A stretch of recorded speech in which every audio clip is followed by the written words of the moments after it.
So the only answer I had, if I wasn't going to sell coke or whatever, I figured out a way when I was staying at the hotels to go into gas stations that had a help wanted sign.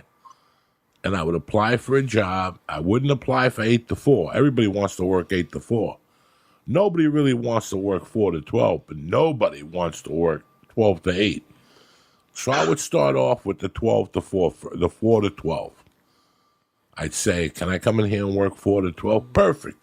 They had been looking for somebody for so long, they wouldn't even check my references.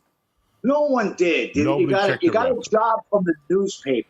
From the newspaper. You showed up there or you called. They don't ask for ID. It was a fucking different world, man. I had a guy at a gas station that, our dear friend, he had a list of people he had fired from that gas station for stealing. So I told him to give me the names of the people he had fired from that gas station for stealing. And I would apply under those names into the gas stations. And they would hire me as, let's say, Steve Lansky. Now, for people who don't know, in New Jersey and Oregon are the only states where they pump gas.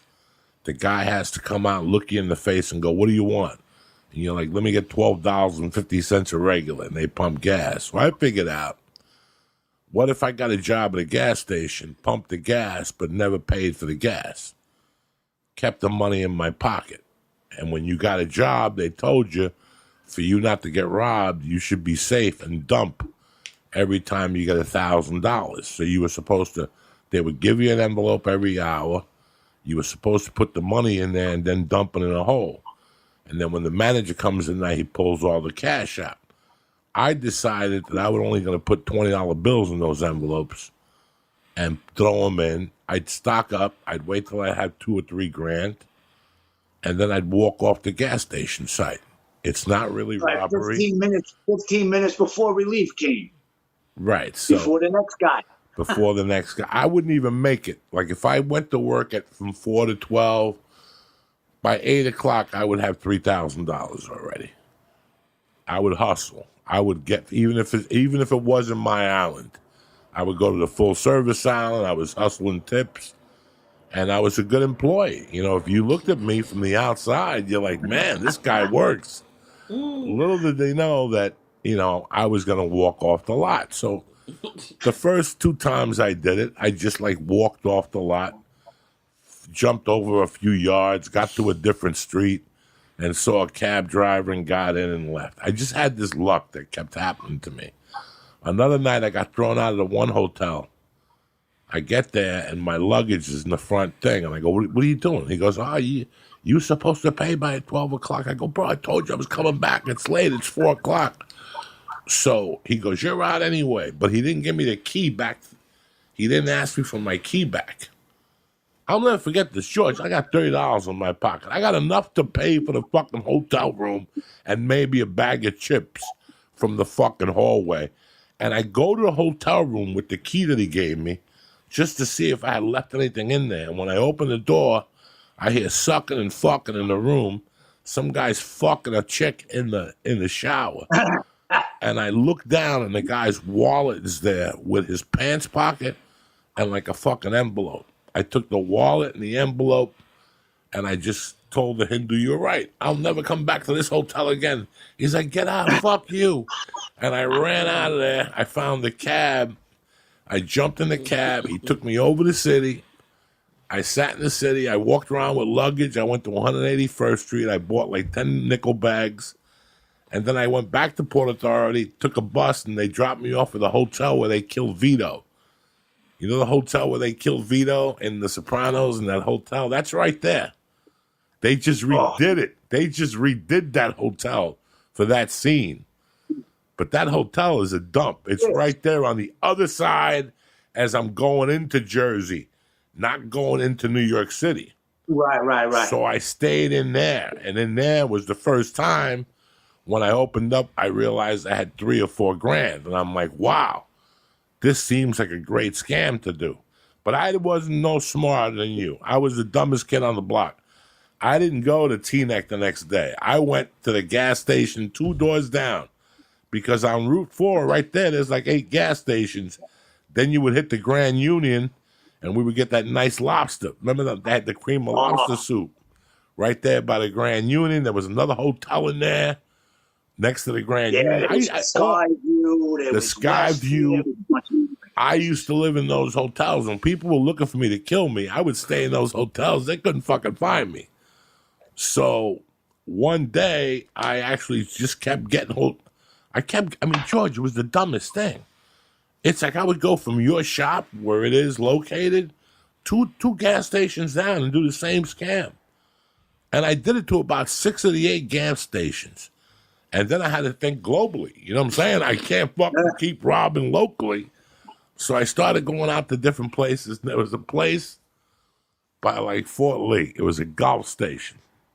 And by that time, me and you were tight. You don't know I'm robbing gas stations. This was by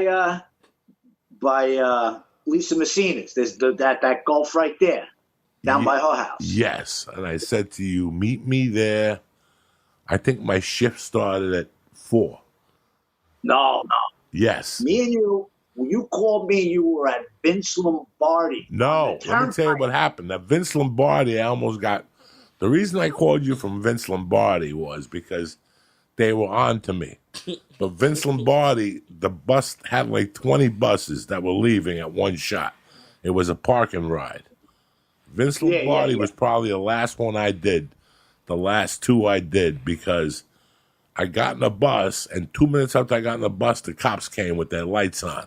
So I'm like, God damn it, they're going to get me. And I'm on this bus, and finally they let like 3 buses go, and then they started emptying the buses after that to see if I was on those buses.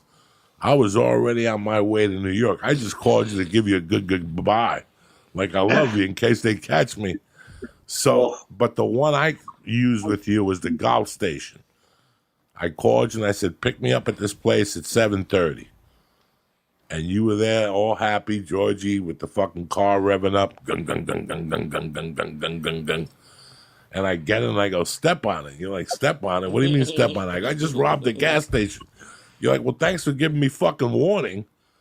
You know, at least I would fucking know if you gave me warning and shit like that. There was no hesitation because I didn't know. You didn't know. So I used you like on 2 of those that you didn't even know.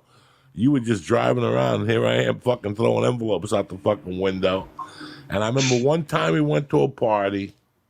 We went to like a bar or something, but because I didn't hang out with George, I didn't go out at night. If you think of 85, I put you around to meet Sammy. Yeah, if you think of 85, I didn't go out at night. I used to go to the city, get a bag of reefer, get a Carvel shake on the way you always back. Had a job. You always had a job, even when you were doing those at night, you were doing something during the day. You always had a job. Yeah, you always had. I always had some type of action going, and then I remember waiting. I had sued a guy. Me and Cy Lawrence had sued some fucking guy, and that May they called me. Cy Lawrence got a hold of me. I don't know how the fuck he got a hold of me, because I wasn't allowed in North Bergen. So I had to tiptoe around North Bergen. I could take the Bergen Line bus, but I could not go into North Bergen. I couldn't let. It was still Michael Jewelers. They're still looking for you. Oh, the other people. I had Michael's Jewelers, my Godfather, 3 Cubans.